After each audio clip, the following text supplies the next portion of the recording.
അവിടെ ഒരു വിശദീകരണം പരിശുദ്ധ ഖുർആനിൽ കാണാം.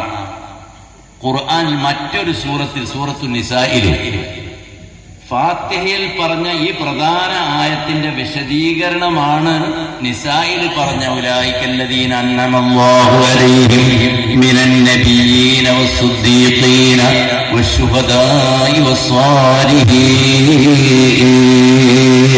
എന്ന ആയത്തെന്ന് വിവരമുള്ള മുഫസ്സിറായ മഹാനായ ഖുർത്തുബി റളിയല്ലാഹു തആല അവിടുത്തെ തഫ്സീറിൽ എഴുതി വെച്ചതായി കാണാം.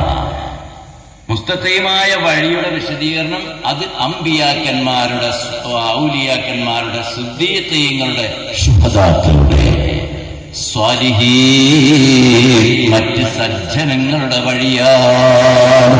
അപ്പൊ ഇസ്ലാമിന്റെ ഏറ്റവും പ്രധാനപ്പെട്ട ഒരു കാര്യമാണ് സജ്ജനങ്ങളോട് കൂടെ ഇരിക്കുക, അവരുടെ വഴിയെ അനുധാവനം ചെയ്യുക. അതൊക്കെ വളരെ പ്രധാനപ്പെട്ട ഒരു കാര്യമാണ്. അതിന്റെ ഭാഗമായിട്ടാണ് നാം ഈ നടക്കുന്ന കാര്യങ്ങളൊക്കെ. അതൊക്കെ ചെയ്യേണ്ടതുണ്ടോ?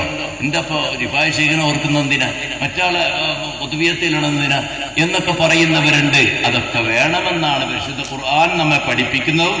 നാം 17 തവണ ചോദിക്കുന്നു അവരുടെ പാത ഫോളോ ചെയ്യാൻ. ഞങ്ങൾക്ക് ഇനി അവസരം നൽകണം തമ്പുരാനെ എന്ന് പ്രാർത്ഥിപ്പിക്കുകയാണ്. പ്രാർത്ഥിക്കുമ്പോൾ പ്രവർത്തിക്കാനുള്ള ബോധം നമുക്കുണ്ടാകും. അല്ലാഹു അത് നിലനിർത്തി തരുമാറാകട്ടെ.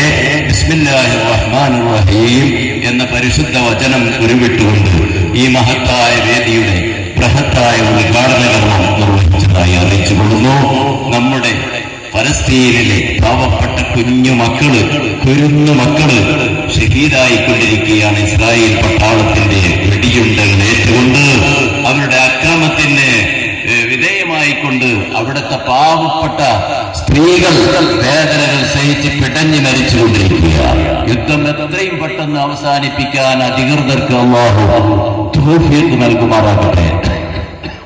എല്ലാവിധ കരുത്തും ചെറുത്തുനിൽപ്പിനുള്ള ശക്തിയും അല്ലാഹു ഫലസ്തീനികൾക്ക് അല്ലാഹു നൽകുമാറാകട്ടെ. ബിറഹ്മതിക യാ അർഹമർ റഹീമീൻ. അസ്സലാമു അലൈക്കും വറഹ്മത്തുള്ളാഹി